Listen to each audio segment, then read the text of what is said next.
guys, it's Kevin again, and in this video, I'm going to review to you the 1990 classic Edward Scissorhands.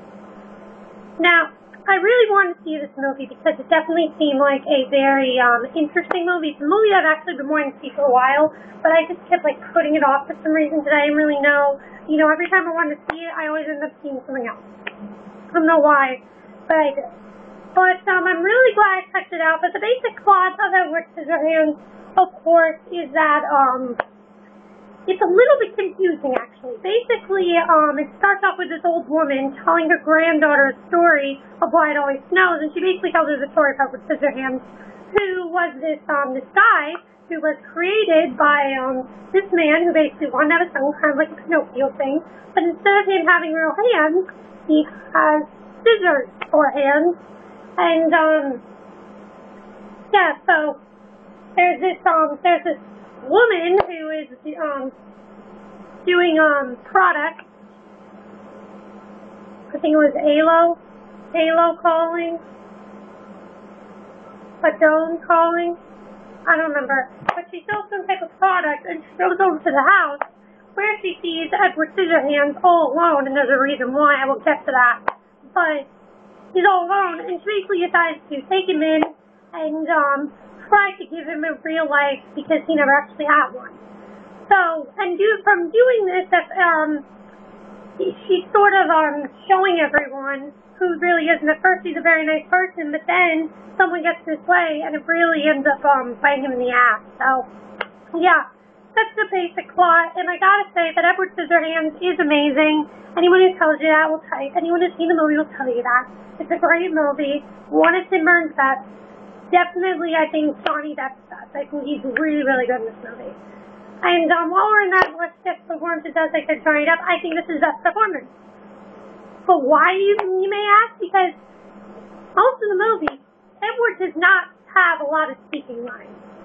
He speaks, but he speaks very minimal. And I like that because this is a role where most of it, he has to convey emotion when he's not really speaking. And he does have a lot of speaking roles, but they're very minimal. I mean, there's some scenes where he doesn't even talk. But, yeah, so very minimal speaking lines, but I thought it's fantastic. It's definitely, I think, China's best performance. And I know a lot of people say Captain Jack Sparrow.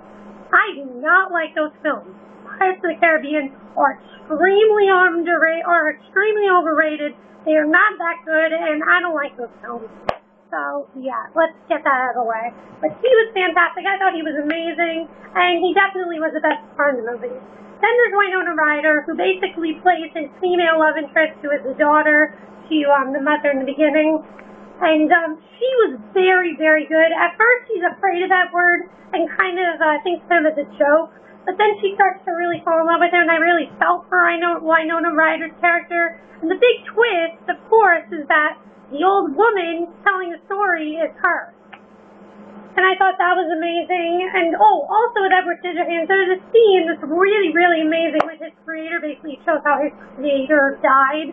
And his creator had given him real hands, basically. And this is a classic scene.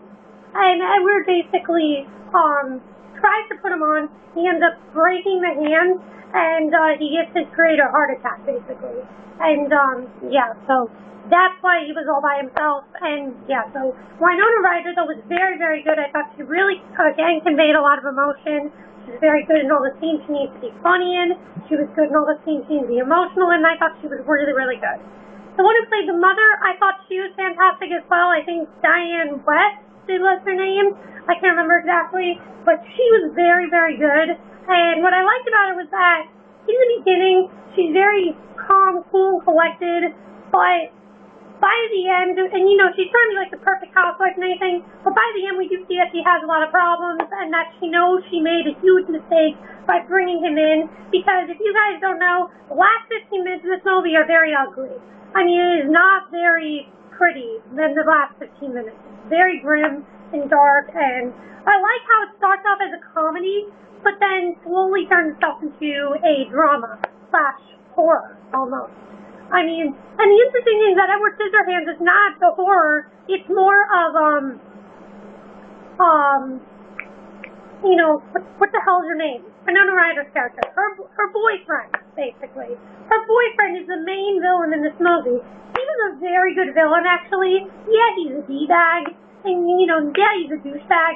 Yeah, he's annoying, but he was really good in the movie. I thought he was good at being a douchebag. When you can be good at playing an unlikable character, give props to that. I gotta give props to him because he was fantastic in the movie, and I thought he was really, really good. I really liked his role. I thought he just did a really, really good job.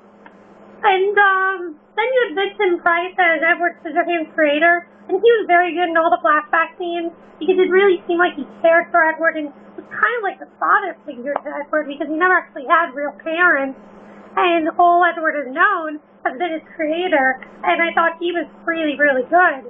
So Vincent Price definitely was really good. I think this is his last performance, which is really sad because he was an amazing actor. I mean, he did the Thriller music video. He did like those classic Dracula. I think it was Dracula or Wolfman or something like that. I don't know.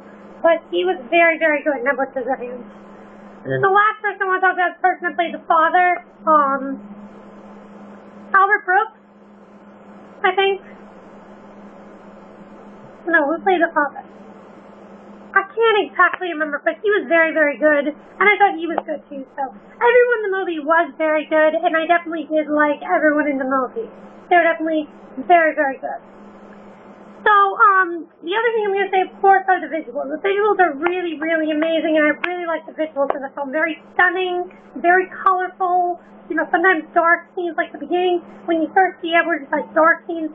Classic Tim Burton with the dark scenes and everything, but I thought that he really was amazing with the way everything works. There's a scene where it just starts to snow, basically, and it's a classic scene with basically Winona Ryder's character in the snow. Really amazing, and I thought that was a really great scene, so I really loved that scene. I thought that was really good. And yeah, so overall, I really loved Edward Scissorhands. I definitely liked it a lot more than I thought I was. I knew I was going to love it, but not as much as I did. It's a really great movie. I highly recommend you guys check it out. The trailer, though, is very misleading. The trailer makes it look like a kid's movie. This is not a kid's movie. Do not, I repeat, do not bring a little kid. Do not let a little kid watch this movie because there are scenes of where there's this one girl who basically is trying to seduce Edward the whole entire movie and they almost have sex. But Edward stops because he realizes what he's about to do. So, yeah. But that's basically it for my review. I hope you enjoyed it. And, yeah, so Edward Scissorhands classic. I hope you enjoyed my review.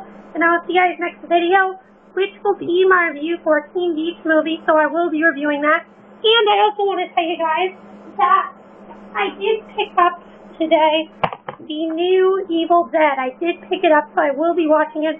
But my next review will most likely be the old Evil Dead because I want to watch that before I watch the new one. So I will be reviewing both of those. So stay tuned for reviews of that. Bye!